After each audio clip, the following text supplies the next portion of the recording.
fine. Good afternoon, everybody. We're going to get started. We have a double meeting tonight with committees first. So we're going to be starting a little out of order with the Public Works Committee. Mr. Wilhite.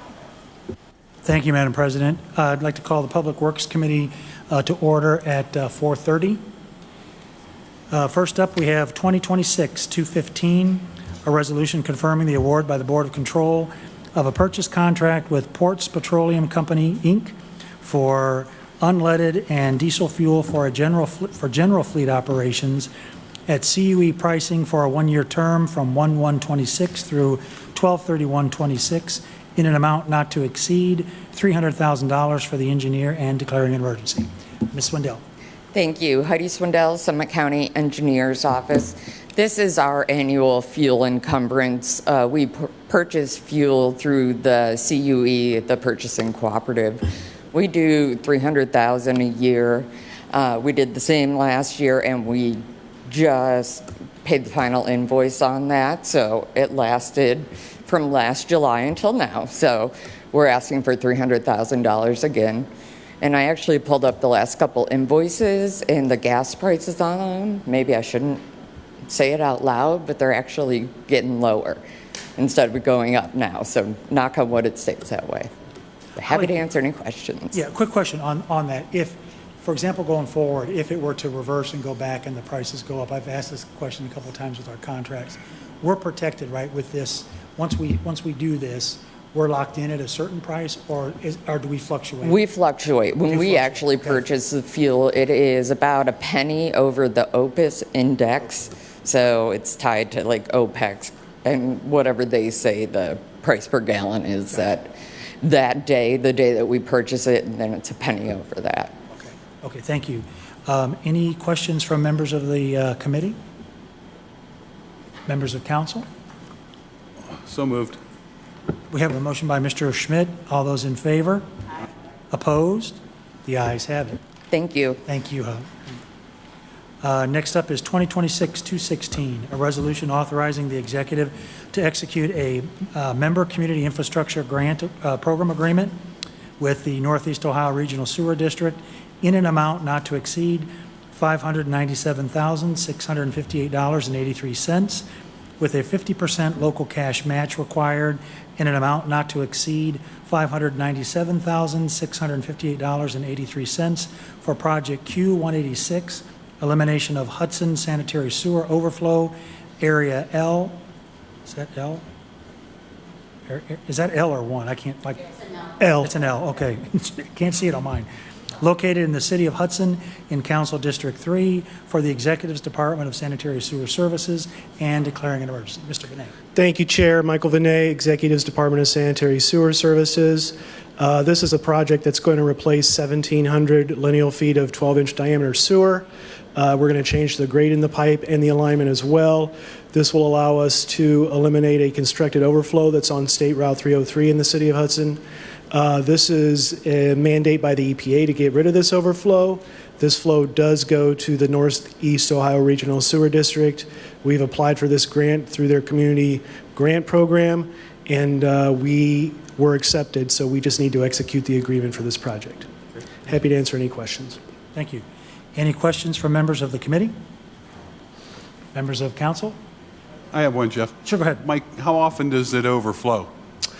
During extreme heavy rain events, it overflows, and it overflows into the storm sewer system. So that's why it's a constructed bypass.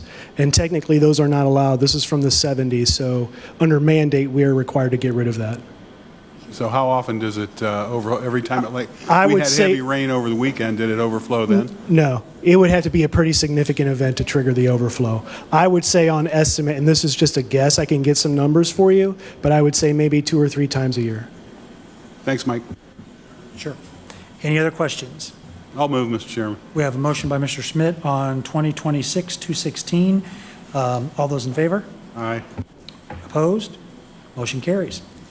Next up is 2026-217, a resolution authorizing the executive to execute a second amendment to the agreement with the Portage County Board of Commissioners for Portage County to contribute to the costs for Project Q453, which is Fish Creek Water wastewater treatment plant, number 25, digester improvements located in the city of Stowe in Council District 3 for the Executive's Department of Sanitary Sewer Services and declaring an emergency. Mr. Vinay. Thank you, Chair. Q453 is a project that Council already approved. In fact, it's under construction as we speak.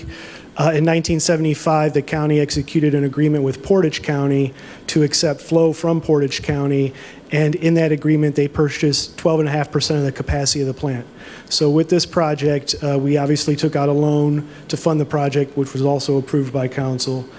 Portage County is going to pay their 12.5% of this project. They're going to match it with our annual term payment for the loan over 20 years, and this is just their financing portion of the project. Great, thank you. Any questions from members of the committee? Members of council? May I have a motion? Mr. Lacotte moves on 2026-217. All those in favor? Aye. Opposed? Motion carries. And next up, we have 2026-218, a resolution authorizing the executive to advertise for bids for the construction of Project Q620, Summit County Fairgrounds sanitary sewer improvements located in the city of Talmadge in Council District 6 for an estimated total cost not to exceed $620,267 for the Executive's Department of Sanitary Sewer Services and declaring an emergency. Mr. Vinay. Thank you, Chair. I don't know how many of you, I know some of you were at the grand opening a few weeks ago for the fair's new entrance building, 12,000 square feet. It's really an exceptional building. So I did invite Teresa Call from the Ag Society. She's here this evening to talk about it and brag about it a little bit. But as part of this project, they needed water and sewer service. We previously entered into contract with OHM to design that. That design's nearly finished. We are submitting for a permit to install as we speak. And this will provide both water and sewer to the building. Much needed. We also did some location of existing infrastructure on site that needed mapped. And this will also provide some individual water distribution stations for some of the vendor locations on site as well. So I don't know, Teresa, if you want to come up and just briefly speak about the facility. Thank you. Thank you for having us this evening. Fair was a great success. We did have over 41,000 paid attendees this year, which is a really good fair for us, blessed with beautiful weather. The new building was great as far as security-wise. It really helped us to secure the facility starting out with our ticket sales, things like that, our bag checks and the metal detectors, which we got from the county as well, which was fabulous. And with the new building, it will help us increase revenue to the fairgrounds through rentals and different events that we're running out of space for in the other buildings. So it'll just give us more opportunities. And we already have phone calls since the building's been in the works from people looking to rent the facility from us. Thank you. I can tell you, many of us were out there for the ribbon cutting, and the building is absolutely spectacular. And I want to thank the members of the Fair Board. The thing that stuck out most for me was the attention you pay to young people. That was really exciting to see, and you could tell they were excited to be there as well. So congratulations on a job well done. So, any questions from members of the committee? Members of council? May I have a motion? So moved. Ms. Darrow moves on 2026-218. All those in favor? Aye. Opposed? The ayes have it. Thank you. Thank you. And I will close Public Works at 4:36. I will open Personnel Committee at 4:36. First on the agenda is 2026-213, a resolution confirming the award by the Border Control of a professional service contract with Accordware LLC as best practical source to continue services with the current online benefit administration platform for a 5-year term for a total amount not to exceed $675,000 for the Executive's Department of Human Resources, Division of Employee Benefits, and declaring an emergency. Mr. Klepper. Thank you. Chip Klepper, Director of Executive Shapiro's Department of Human Resources. We are seeking a best practical source and to enter into a new agreement with Accordware. You all might know it as Ben Express. The system we've used for years, it it adapts very well to our very complex benefit administration programs that we have. Because they are so customizable and flexible, we can use it for our various unions that are all a little bit different in terms of what their contracts with benefits are. Also, for our regional programs, we require any of our regional participants with 100 or more employees to utilize the system. So your City of Barbertons, your AMHA, your North Cantons are required to use this system as well that helps do the benefits. I will say also that this system, this company has gone above and beyond what we would normally expect from a company too, in terms of when we ask for things, when they get it to us. They've been very helpful. I'll take any questions. Thank you, Chip. Any questions from members of the committee? Members of council? May I have a motion? I have a motion from Councilman Wilhite. All in favor signify by saying aye. Aye. Any opposed? Motion carries. Thank you. Next on the agenda, 2026-214, a resolution confirming the award by the Board of Control of a professional service contract with Impacts RX as a best practical source to continue servicing, enhancing efficiency in pharmaceutical cost management and support ongoing cost containment initiatives for a 3-year term for a total amount not to exceed $930,000 for the Executive's Department of Human Resources, Division of Employee Benefits, Emergency. Chip Klepper, Executive Shapiro's Department of Human Resources. This company, we're seeking best practical source. We have not been able to find something that is comparable to this, but they are a company that will, when we have a high cost medication, they will work with manufacturers to find rebates, discounts. The best I could say, it's kind of our own GoodRx, if you will, for the county, which we do then see savings. A couple examples is we had a doctor prescribe a medication that was $10,000. Impacts RX was able to go in with the employee or their family member, dependent who was using the medication. They were able to find a discount, and it was actually went down to $3,000. So we were able to save that money. Another one was for 4,500 prescription that we were able to, we only had to pay $1,600. So they go in and try to find us discounts on any high cost medications we have. Thank you, Chip. Any questions for Chip? Ms. Walters? So is this on top of our current healthcare insurance and the pharmacy benefit we get through like Medical Mutual? Yes, they would work with Medical Mutual and the manufacturer. And do we are we working with a pharmacy benefit management system through Medical Mutual? I believe so, yes. Okay. I'm just, probably not a discussion for this forum because this is a very specific contract, but I'd be really curious to talk just like offline about what negotiating power we have as a massive employer to bring down costs even further because everyone is getting ripped off by Big Pharma, but that's a separate, not a topic for a 1-hour meeting, I guess, but. I'll have Lisa reach out. Okay, thanks. Any other questions from members of the committee? Members of council? May I have a motion?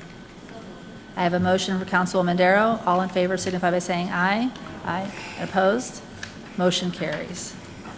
I will close the Personnel Committee at 4:45. Planning and Economic Development will open at 4:45. Our first piece tonight is 2026-219, a resolution setting a date for this council pursuant to Section 709.03 of the Ohio Revised Code and Section 125.01I of the Codified Ordinances of the County of Summit to conduct a public hearing to consider the annexation of 2.201 acres of land in Richfield Township to the Village of Richfield for Mansfield Fuel and Food Mart LLC for council and declaring an emergency. Madam Chair, I can talk about this. Yep. I can't tell you why, but for whatever reason, 2026 has been the year of the annexation petition.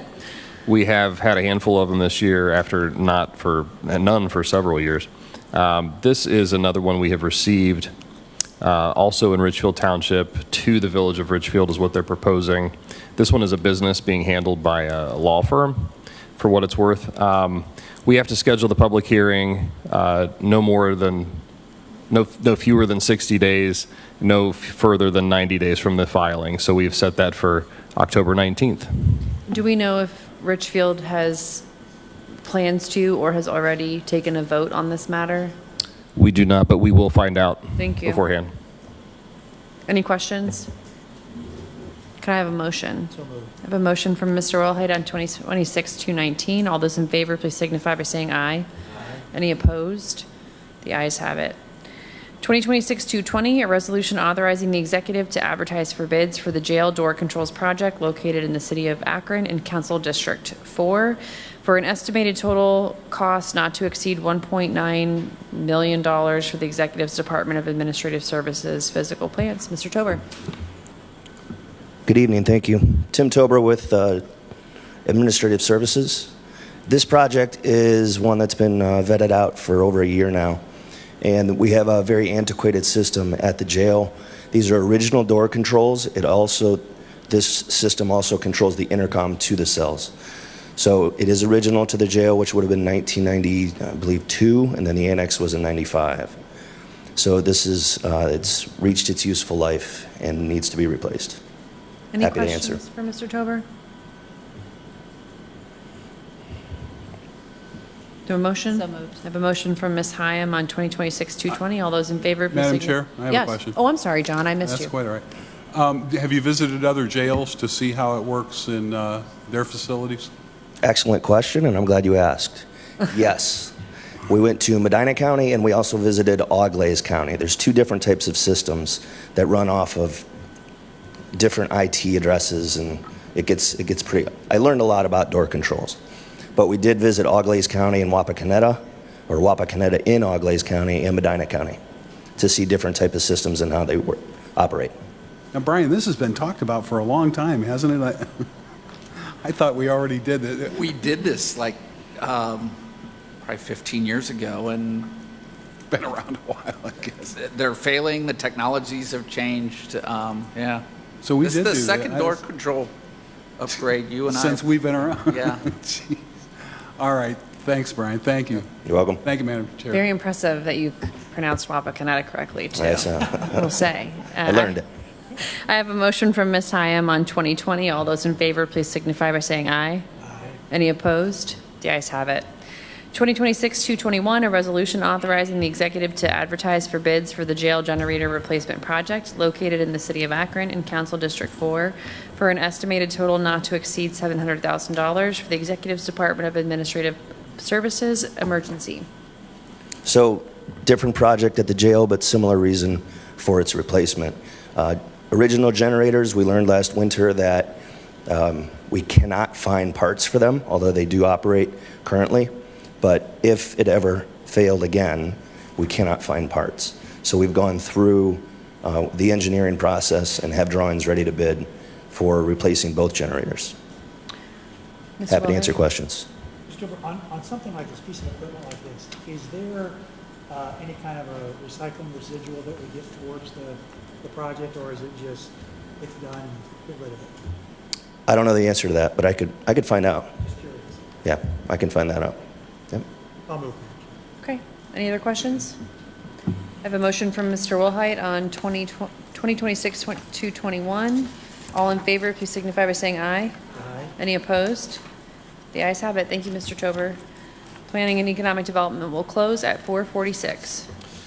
I will open up public safety at 4:46. We have 2 items, first of which is 2026-222, a resolution confirming the award by the Board of Control of a purchase contract with Vastu Communications Incorporated at state term pricing for the purchase of 50 radios for the jail in an amount not to exceed $162,042 for the sheriff and declaring an emergency.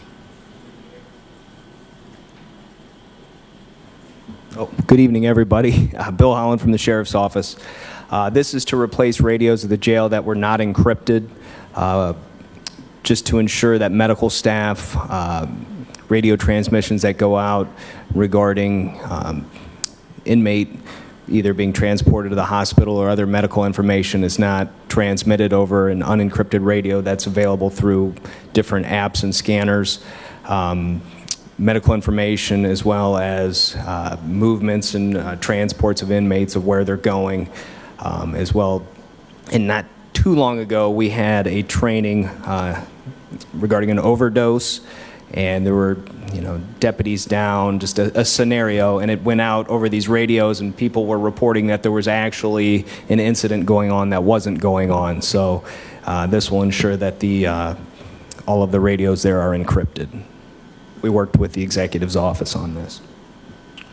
Questions from the committee? Questions from council? May I have a motion?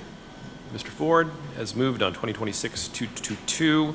All those in favor signify by saying aye. Opposed? Motion carries.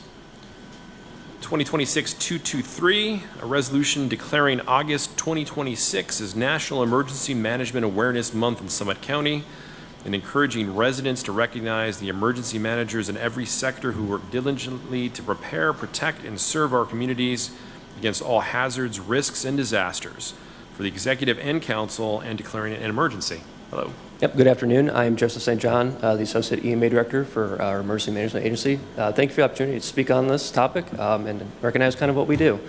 So I'll just kind of go over a little bit of what our agency does and how we, prepare our residents, our businesses, and our community to be resilient in times of disaster.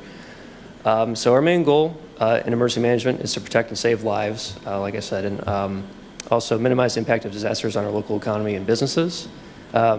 To kind of go along with the theme of personal preparedness, we really advocate for our residents to create and share personal emergency preparedness plans and have multiple ways to receive emergency alerts. So we advocate for our reverse alert system, which you can sign up for and receive weather alerts or shelter in place or evacuation notices.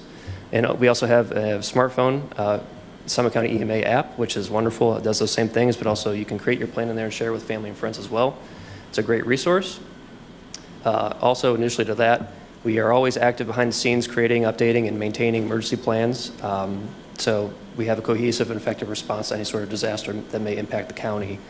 One way we do this is with our countywide emergency operations plan, which we just updated for 2025 and 2026. And what goes into that is us working with all levels of government, nonprofits, volunteer organizations, and private businesses to make sure that we kind of coordinate and build those partnerships beforehand, so we're not making them at 2 in the morning when stuff like this usually happens. We also invest really heavily in our first responders and our special teams that we run from the county. We make sure that they have all the equipment that they might need to respond in all types of disasters and emergencies across the board, small level to deploying like they just did down to Perry County to help with the flooding, if you happen to see that there. So some examples of what we do for that from a law enforcement perspective is we help secure things such as bomb robots or night vision goggles. And on the fire or EMS side, we help secure protective suits, extrication and aerobic rescue equipment, mass casualty trauma kits for fire departments and also for our special teams. We also really invest heavily in training for our first responders, and we do this for a variety of sources from either government level or universities, especially from the federal level. So some of those might include how to respond to hazmat responses or incidents, active threat situations, and then also cybersecurity incidents, which is a really hot topic right now. So just to kind of wrap up a little bit of what I'm talking about, we just really work hard to make sure our residents have plans in place to remain safe and make sure our first responders are properly equipped, and that just helps us reach our goal of making sure that the overall community is safe. So happy to answer any questions. Great. Thank you. Thank you for the information. Thanks for all you do to keep us safe and secure. Appreciate that. Absolutely. Council as a whole, any questions? May I have a motion? Ms. Darrow has moved on 2026-223. All those in favor, signify by saying aye. Aye. Opposed? Motion carries. Thank you very much. That brings public safety to a close at 4:51. Rules Committee will come to order. We have one ordinance and one resolution to consider this evening. 2026-224, an ordinance amending section 113.03 of the codified ordinances of the County of Summit entitled Criminal Background Checks, Fingerprinting Fee, and Sex Offender Registration Fee to increase fees for BCI and FBI processing for the sheriff and declaring an emergency. Thank you. Angela Just with the Sheriff's Office. We're asking for council's approval to increase the fees for the criminal background checks, BCI web checks. due to the FBI's recent increase to their fee schedule, which is effective 10/1, so it's a mandatory increase. These fees are associated mostly with the CCW applications, and the revenue collected helps offset the costs for processing those applications. The fee increase is consistent with other counties' charges, and we last increased in 2019. Right now, we roughly process about 170 CCW applications, and the revenue mostly goes to covering the employee that does those. I'm happy to answer any questions. Are there any questions from members of the committee, members of council, the public? Now, I don't know if you know the answer to this or not, but maybe somebody else does. Why does anybody even need a CCW anymore? Well, there's reciprocity with other states. So if you get a CCW in Ohio, other states will accept that if they require them. I got you. One of the issues is reciprocity. Gotcha. Thank you. yeah, we also found too that people like to have the CCW license. They prefer to have one to carry. Okay. All right. Thank you. Thank you. Thanks, John. Ms. Darrow moved on 2026-224. All in favor, say aye. Aye. Opposed? Motion carries.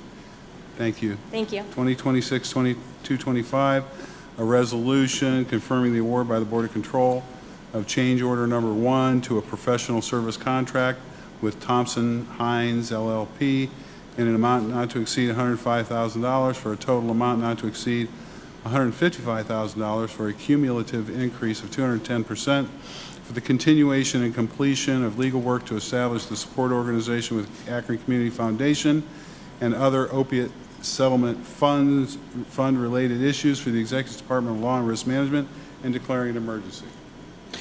Thank you, Brian Harnack, Department of Law and Risk Management for the Executive. I rarely come to you with lawyers' fees at its completion, but we are pretty much at its completion here. The Summit Health and Safety Innovation Fund is up and running. It's funded. The legal work on it has been concluded, although in this change order I did leave $5,000 or $6,000, $7,000 in there just in case anything else needs to be done at this time. But I can say that the result has been fantastic. We worked very hard and very long on this project. And Deborah Reed, who is the counsel here from Thompson Hine, the managing partner, was fantastic. And I have rarely worked with a more professional lawyer, and happy to bring this to its conclusion.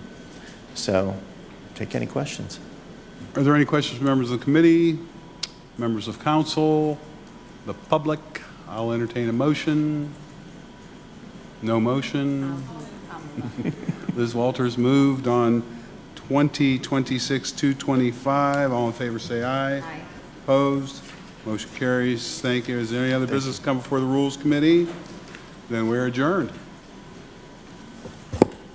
Health and Human Services Committee will open up at 4:55. We have 2 items on the agenda. 2026-226, a resolution authorizing the executive to execute a 2-year intergovernmental agreement on behalf of the Executive's Department of Job and Family Services with various county entities for the continued operation and management by the Summit County Combined General Health District, DBA, Summit County Public Health, of the Summit 2030 Quality of Life Project for the period January 1, 27 through December 31st, 28, in a total amount not to exceed $260,000, of which the county's share will be an amount not to exceed $65,000 for the Executive's Department of Job and Family Services emergency. Good evening, Tom Jalbert, Executive's Department of Job and Family Services. This legislation provides $65,000 from JFS on a biennial basis to support the Summit 2030 project. Combined, the 4 partners contribute $260,000 to this project, which is designed to develop and implement initiatives to improve public health and social service delivery.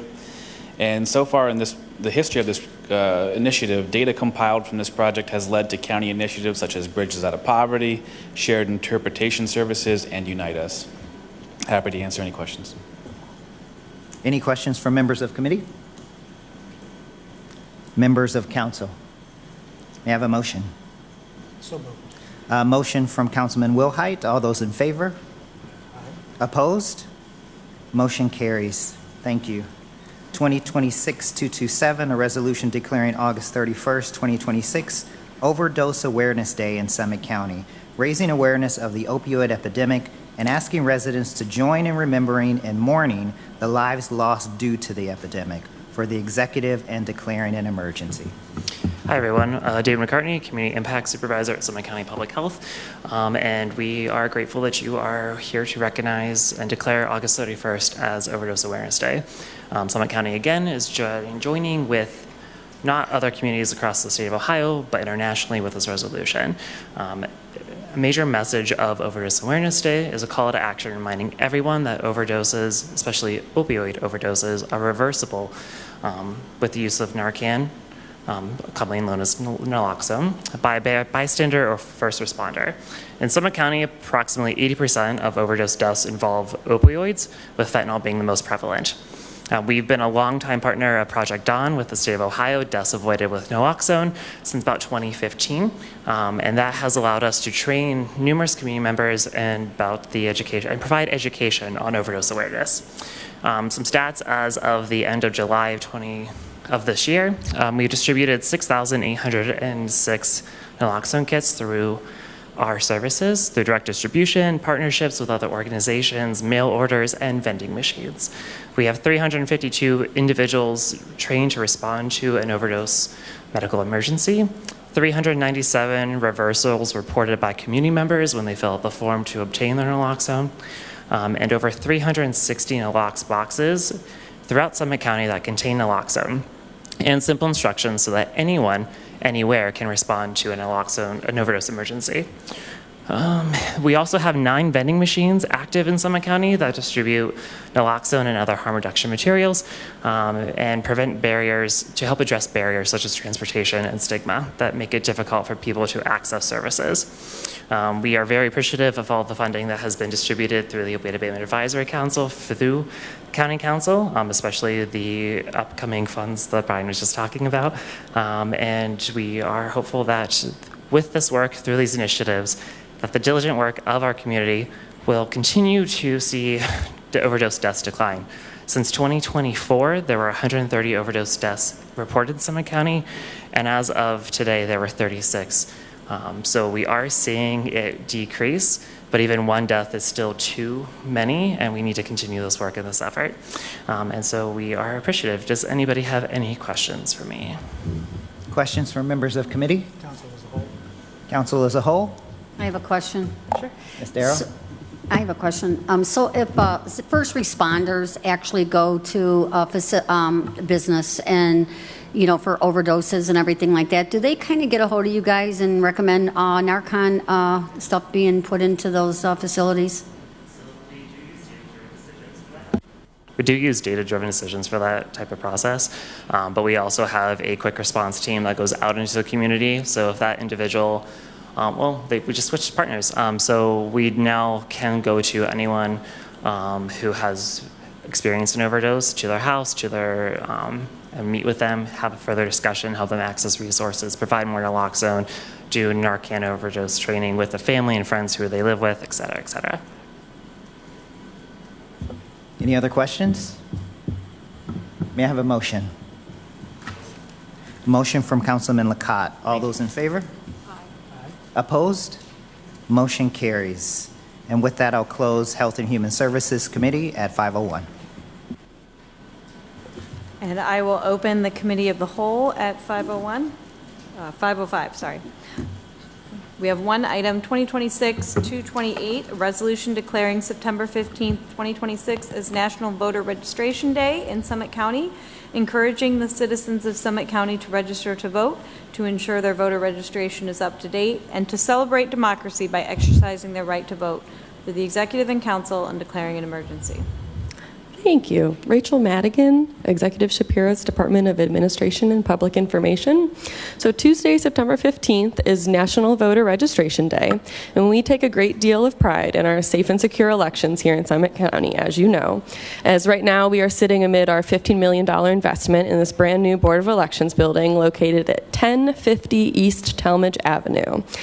In Summit County, we have 373,230 registered voters.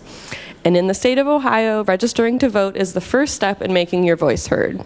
You can register to vote on a paper form at the Board of Elections, at a local voter registration drive, or more conveniently, you can do it online at voteohio.gov. Under current state law, if you have an Ohio driver's license or state ID, you will need that to register on paper. If you do not have an Ohio driver's license or state ID, you are permitted to register with only the last 4 of your social security numbers, but you can only do it on paper. You cannot do it online. This is a recent change. To register online, you will need your same Ohio driver's license or state ID number and the last 4 of your social security number. So if you have your Ohio driver's license or your ID number and your social security number, it takes less than 2 minutes. It's also just as important for individuals who believe they are registered to check their voter registration online. From this time last year, over 32,000 individuals were removed from the voter rolls in Summit County. 24% of those were reported to have moved out of Summit County, 19% were determined deceased, and over 54%, or 17,000 of those voters, were removed for inactivity. So prior to removal from the voter rolls, the Secretary of State instructs local boards of elections to send a confirmation notice, allowing you the opportunity to correct or update your registration, referred to as confirmation status. And since the passage of Senate Bill 293 in December last year, over 4,200 Summit County voters have been determined to have what is called a BMV mismatch, meaning their name or their date of birth, ID number, or their social security number don't match with their corresponding BMV or social security records. These individuals are also considered to be on confirmation status and may have to vote provisionally. You can find out if you're in confirmation status by visiting the Summit County Board of Elections website, which is boe.ohio.gov/summit. It's a fantastic website. You can click on Am I Registered, type in your last name and your first name, find your name and your correct address, and if underneath your address there's a button that says Please update your voter registration, you need to do so, as you are considered to be on confirmation status. If you look up your name and it looks correct, your name and address looks correct, and there's no Please Update button, you're an active voter and you're good to go. If your name or your address is incorrect, you need to update that either online or with a paper form at the BOE. If you search yourself and your name doesn't even pop up, then you are not currently registered and need to register to vote online or at the Board of Elections. In Ohio, any U.S. citizen and Ohio resident who will be 18 years old by November 3rd, 2026, so Election Day, can register to vote. So this means 17-year-olds who will turn 18 on or before November 3rd can register to vote now and vote in this general election on November 3rd. Less than 8% of our registered voters in Summit County are aged 18 to 24, compared to nearly 30% who are 65 plus. So I highly encourage you to take this as a sign and help a young adult register to vote before National Voter Registration Day. The deadline to register for this upcoming election is Monday, October 5th, 2026. There's been many significant changes to Ohio voter laws in the past year, and there will be one on the ballot this fall statewide as well. And I have plenty of stats and background info for you if you have any questions or comments, but I will stop here. So thank you. Thank you, Rachel. Any questions? Could you repeat the website where people can check to see if they're registered? Yes, so you can check either on the state's website, which is voteohio.gov, and there's a button that just says check your registration, and you click on that. Or you can do it on our County Board of Elections page, which I recommend. So it's boe.ohio.gov/summit. Okay, good. I was hoping it was on our county website also. Yeah, there's just a little button in the top of the homepage that says, Am I Registered? And you just click on that, type in your name, and the county website will also say it needs your information needs to be updated. It'll give that prompt. Yes. Okay, thank you. Yep. Any other questions? All right. Council, well, committee as a whole, right? So, yes. Yeah. Okay. Thank you, Rachel. And I will close the Committee of the Whole at 5:11. Oh, do we need to vote on that? Sorry, thank you. All right, we have a motion from Councilwoman Walters. All those in favor, please signify by saying aye. Aye. Any opposed? The ayes have it. Thank you. Now I will close the Committee of the Whole at 5:11. And we will move to the regular council meeting for this evening. We have 2 motion appointments. But we'll start with members of the public who would like to speak this evening. We have Stacy Clark. If you could come forward. If you could state your name and your address for the record, and I'll remind you we have 3 minutes for public comment. Thank you so much. My name is Stacy Clark. My address is 127 Van Evera Road in Talmadge. Good afternoon. I'm here today as a former employee of the Summit County Sheriff's Office who filed legal action when my constitutional rights were violated. I am a single mother of 3 young men, 2 of whom are disabled. I'm a veteran of the United States Air Force and served my country honorably for 14 years. I dedicated nearly 30 years serving as a Summit County Deputy Sheriff, with several of those years assigned as a sheriff's detective investigating and solving crimes for the citizens in our communities. I continued on as a special deputy with the Sheriff's Office, participating in parades, volunteering time at different events, including volunteering to work at a very understaffed jail. Before my termination, I was proudly serving as a school resource officer, building positive relationships with the students, staff, and families in the community. In addition to my desire to continue serving this community, I depended on my employment to provide financial stability and health care for my family. The opportunity was taken away from me by Sheriff Fothery for what I contend was retaliation for exercising my First Amendment right for political association, which is in violation of Ohio Revised Code 2921.45, a first-degree misdemeanor. My character and my integrity were unfairly called into question, and my ability to obtain similar employment was stifled. If the sheriff is willing to retaliate against me for exercising basic civil liberties, she undermines the very foundation of ethical law enforcement. If our elected leadership does not respect the rights of its own employees, the public has every reason to question whether those same constitutional rights will be respected when deputies interact with citizens. The fear of retaliation discourages employees from speaking up. Deputies with good records of service have left.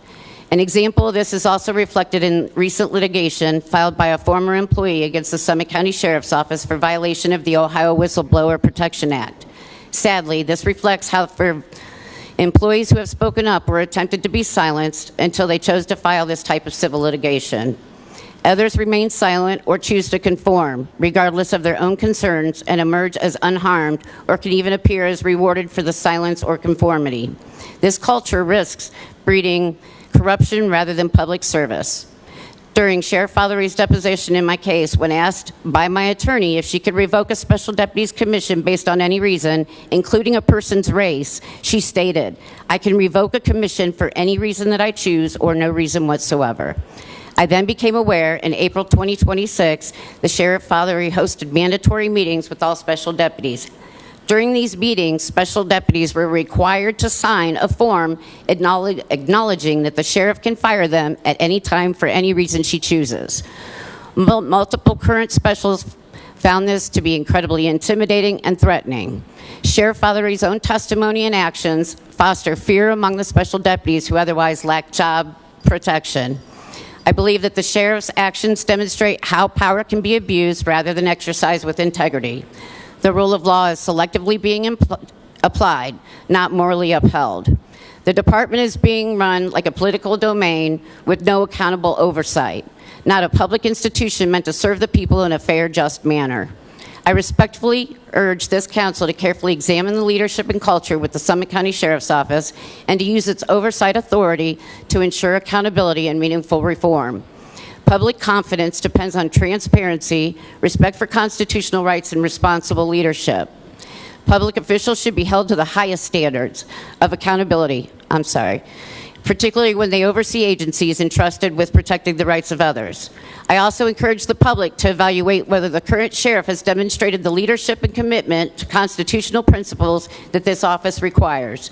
I stand before you today not only on my own behalf, but for my brothers and sisters left behind under her administration that don't have a voice. The sheriff needs to earn and keep the trust of the people it serves. Thank you for your time and consideration. Thank you. We have two motion appointments this evening. M44 2026, Developmental Finance Authority Board. Charles Lasher is present.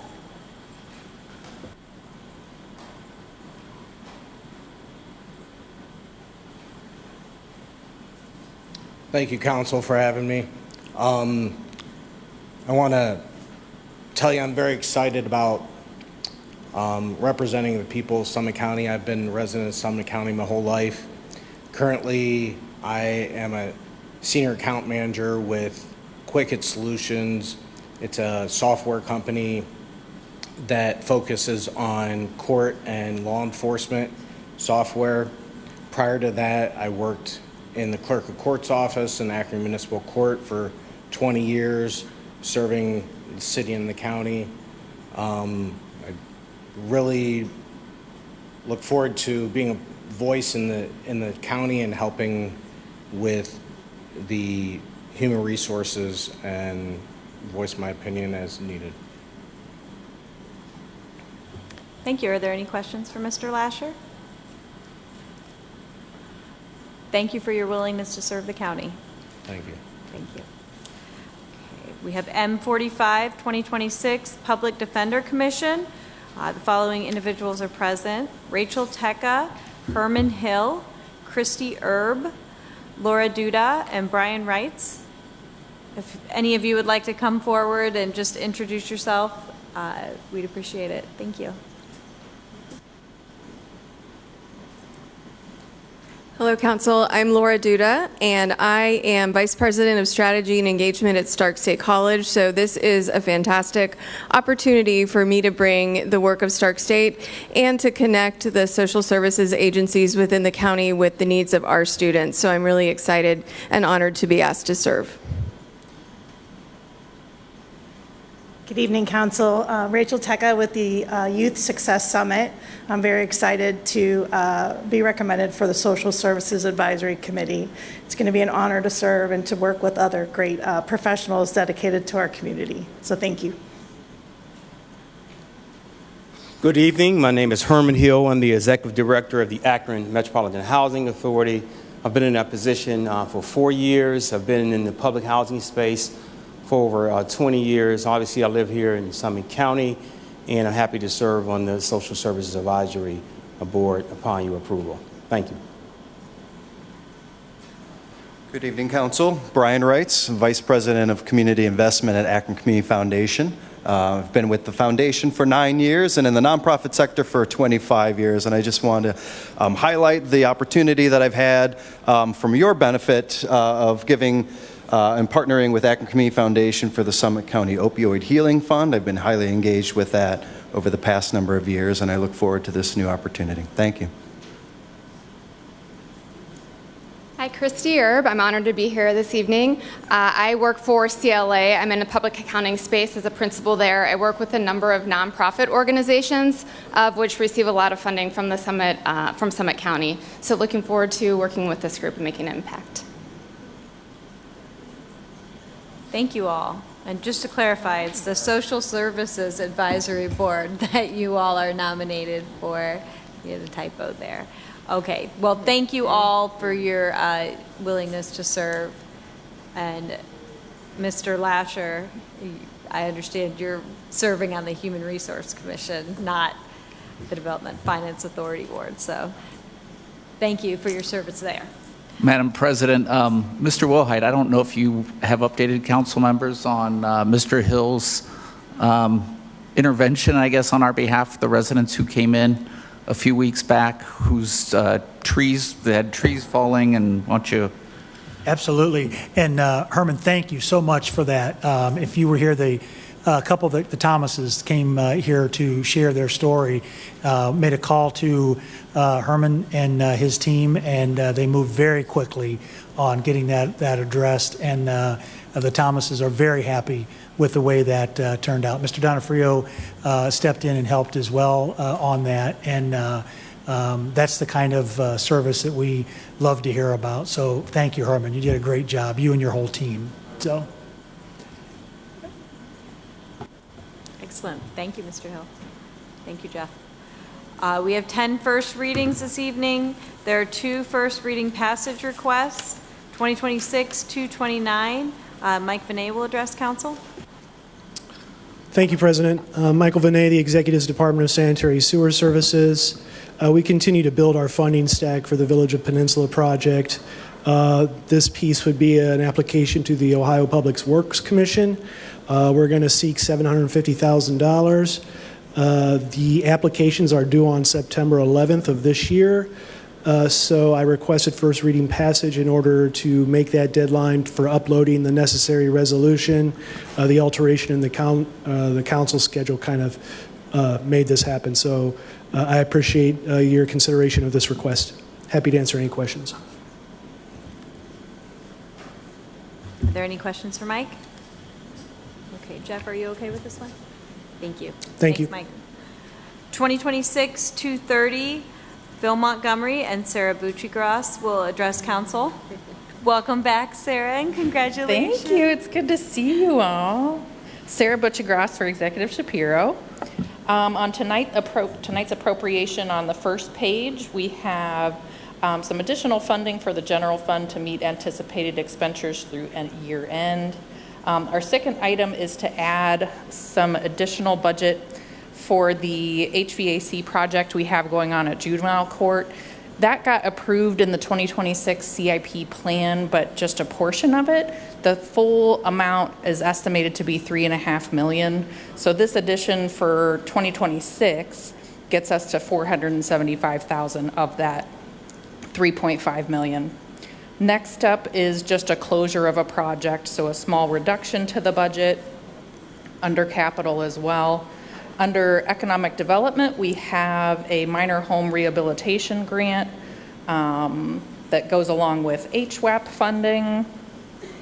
On the second page there, we have a HUD grant through OWDA for household septic treatment systems. We have a correcting entry under developmental disabilities. That's just one of their prior year encumbrance budget adjustments that they do. And then the last item on page 2 is another grant, this one for the sheriff. It's for the Ohio Attorney General for Opioid Remediation Grant. And I'm happy to answer any questions. Are there any questions for Sarah? Who's that? No, but Jeff? Jeff, are you okay with this one? Thank you. Okay. There's one late filing tonight, 2026-238. Brian Harnack will address council. Good evening, Council. Brian Harnack, Director of Law and Risk Management for the Executive. I got a call on Thursday morning, first thing, from the president of Local 1229 saying that they were voting on this piece here on the new union contract, which had just been successfully negotiated a week or two before. It was kind of news to us that they were voting that day. He had asked for us to try to get it on council as soon as possible so that they could get their increases given council's schedule over the next couple weeks. So we did our best to try to get it on the agenda. And basically, this is going to follow all the other AFSCME and the FOP contract that we've seen so far this year with a 3-year contract. The first year, 4%, second year 3.5%, third year 3%. This is the office and clerical unit. These are the people that get things done kind of behind the scenes at the jail mostly. So take any questions. Any questions for Brian? Christine, are you okay with this one? Okay, thank you, Brian. Thank you. We have routine legislation, which can be found on pages 4 through 8. There are no second readings. There are no third readings. We'll now rise for the pledge, led by Councilwoman Rita Darrow, followed by a moment of silence. Allegiance to the flag of the United States of America and to the republic for which it stands, one nation, under God, indivisible, with liberty and justice for all.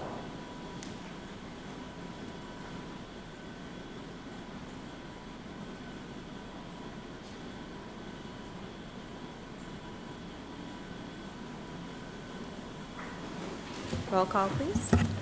Mr. Smith? Here. Ms. Hyam? Here. Mr. Donofrio? Mr. Cajun? Ms. Dickinson? Here. Mr. Ford? Mr. Wilhite? Here. Ms. Darrow? Mr. Lacotte? Here. Ms. McKinney? Ms. Walters? Here.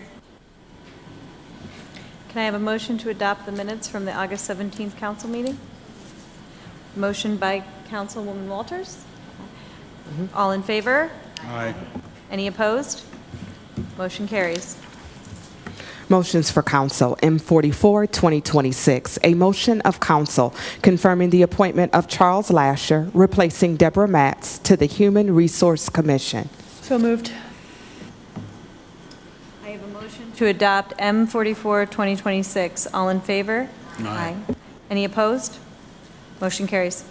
M45, 2026. A motion of council confirming the appointments of Rachel Tecca, replacing Malcolm Costa, Herman Hill, replacing Roberta Aber, Christy Erb, replacing Molly Gilbride, Laura Duda, replacing Jeff Ferguson, Brian Ritz, replacing John Garfello, James Talbert, replacing Reverend Sandra Selby, and the reappointments of Harry Camder, Kim Ventresca, and Laura Pletcher to the Social Services Advisory Board.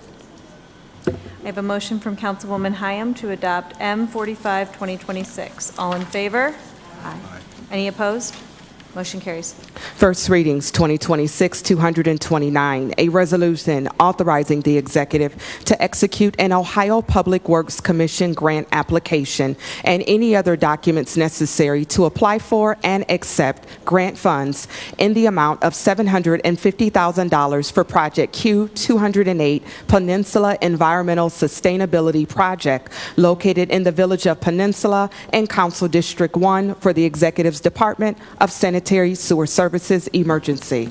Madam Chair, I move to suspend the rules and adopt 2026-229. I have a motion by Councilman Wilhite to suspend the rules and adopt 2026-229. On the suspension, all in favor? Aye. Any opposed? And on the adoption, all in favor? Aye. Any opposed? Motion carries. 2026-230, a resolution appropriating funds in order to meet projected expenditures for the balance of 2026 as set forth in Exhibit A for the Executive's Department of Finance and Budget Emergency.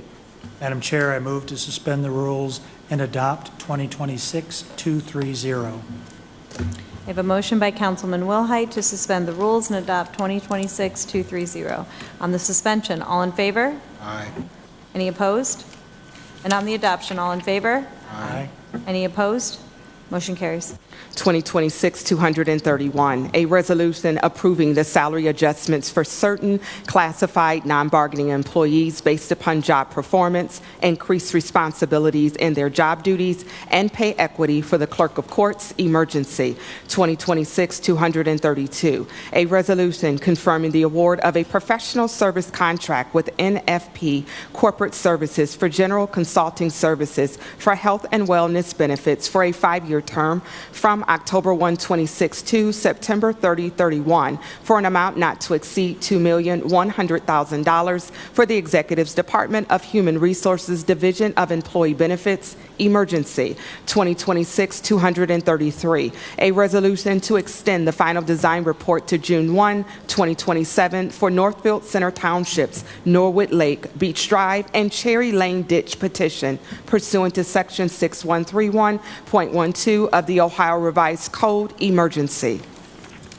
2026-234, a resolution authorizing the executive to execute an Ohio Public Works Commission grant application and any other documents necessary to apply for and accept local transportation improvement program grant funds in the amount of $389,000 for Phase 5 of the resurfacing of Boston Mills Road from the end of Boston Mills Road, Phase 4, westward approximately 3,000 feet, located in Richfield Township in Council District 1, with no local cash match requirement for the engineer emergency.